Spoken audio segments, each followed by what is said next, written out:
बिस्मिल्लाहिर्रहमानिर्रहीम। अस्सलाम वालेकुम नाजरीन, welcome back to my channel. आज हम कुकिंग ड्रीम्स विद सारिया में बनाने जा रहे हैं बहुत ही सुपर टेस्टी सी बर्फ़ी। तो ये बर्फ़ी हम सिर्फ 1 लीटर दूध से बनाएंगे। इसको बनाना बहुत ही आसान है। तो उसके लिए मैंने 1 लीटर दूध को पैन में डाल के बॉयल कर लिया है। ये बर्फ़ी आप घर में मौजूद 3 से 4 चीज़ों से ही तैयार कर सकते हैं और ये सबको बहुत पसंद आएगी। तो दूध को हमने अच्छे से बॉयल कर लिया है। अब हम इसमें शुगर ऐड करेंगे। तो मैंने 1/4 कप शुगर ऐड कर दी है। आप अपने टेस्ट के अकॉर्डिंग थोड़ा कम या ज़्यादा कर सकते हैं। तो अब हम इसमें ऐड करेंगे इलायची पाउडर। तो 2 चुटकियाँ इलायची पाउडर मैंने ऐड कर दिया है। इनको मिक्स करेंगे। तो दूध को अब हमने लो टू मीडियम फ्लेम पे कुक करना है। दूध को हमने लो टू मीडियम फ्लेम पे कुक करना है, इसकी क्वांटिटी हाफ़ होने तक।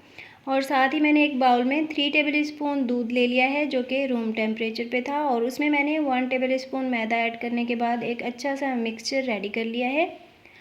और दूध को भी हमने वक्फे वक्फे से चम्मच चलाते हुए कुक किया है और इसकी क्वांटिटी तकरीबन हाफ़ हो चुकी है। तो अब हम इसमें मैदे वाला मिक्सचर ऐड कर देंगे। और यहाँ पे नए नाजरीन से गुजारिश है कि प्लीज़ मेरे चैनल को सब्सक्राइब करें और साथ लगे हुए बेल आइकन को प्रेस करें ताकि नई वीडियोस के नोटिफिकेशंस आपको मिलते रहें और मुझे हौसला। तो इस मिक्सचर को हमने मुसलसल चम्मच चलाते हुए कुक करना है अच्छे से।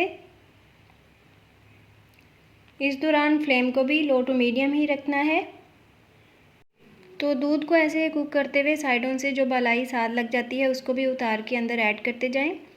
मैंने फुल क्रीम दूध लिया था, ये उबला हुआ भी नहीं था, कच्चा दूध था। तो कच्चे दूध से ही बर्फ़ी ज़्यादा अच्छी बन के तैयार होती है। तो इसको ऐसे ही आपने कुक करते जाना है।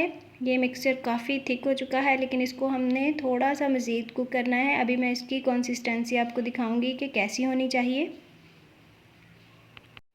ये बर्फ़ी बहुत ही सुपर टेस्टी बन के तैयार होती है।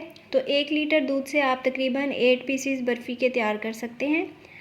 तो ये कंसिस्टेंसी जो है वो काफ़ी थिक हो चुकी है। अब हम इसमें ऐड करेंगे 1 टेबल स्पून देसी घी और इसको भी अच्छे से मेल्ट कर लेंगे। तो घी को हमने मेल्ट कर लिया है और बर्फ़ी का मिक्सचर भी रेडी हो चुका है। इसने बर्तन के किनारे छोड़ना शुरू कर दिए हैं। अब हम इसको ठंडा करेंगे और ठंडा होते हुए ये मज़ीद थिक होता जाएगा। तो जैसे कि आप देख रहे हैं मिक्सचर पहले से काफ़ी थिक हो चुका है लेकिन अभी ये थोड़ा गर्म है। तो इसको 10 मिनट के लिए साइड पर रखेंगे ताकि ये मज़ीद ठंडा हो जाए।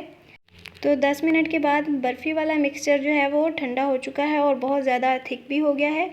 तो अब हम इसको एक बाउल में ऐड कर देंगे या किसी भी बर्तन में आप इसको सेट कर सकते हैं। तो स्पैचुला की मदद से बर्फ़ी के मिक्सचर को हम अच्छे से सेट करेंगे और उसके बाद हम इस मिक्सचर के ऊपर डालेंगे चंद ड्राई फ्रूट्स। तो मैंने बारीक कटे हुए बादाम और पिस्ते डाल दिए हैं और इनको भी स्पैचुला की मदद से सेट कर देंगे। आप अपनी मर्ज़ी के मुताबिक और भी ड्राई फ्रूट्स ऐड कर सकते हैं। तो इनको हमने अच्छे से सेट कर लिया है।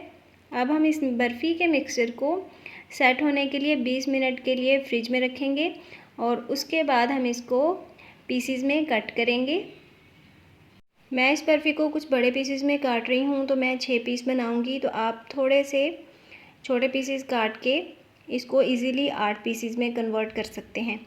तो बर्फ़ी को हमने पीसेस में कट कर लिया है। अभी मैं आपको दिखाऊंगी कि ये फाइनली कैसे नज़र आते हैं। तो ये देखिए हमारी सुपर टेस्टी सी बर्फ़ी तैयार है। आप बाज़ार से बहुत बेहतर बर्फ़ी घर में तैयार कर सकते हैं। तो मुझे उम्मीद है आपको रेसिपी पसंद आई होगी, इसलिए वीडियो को लाइक कर दीजिए और मुझे दीजिए इजाज़त। मुलाकात होगी अगली वीडियो में, तब तक के लिए अल्लाह हाफ़िज़।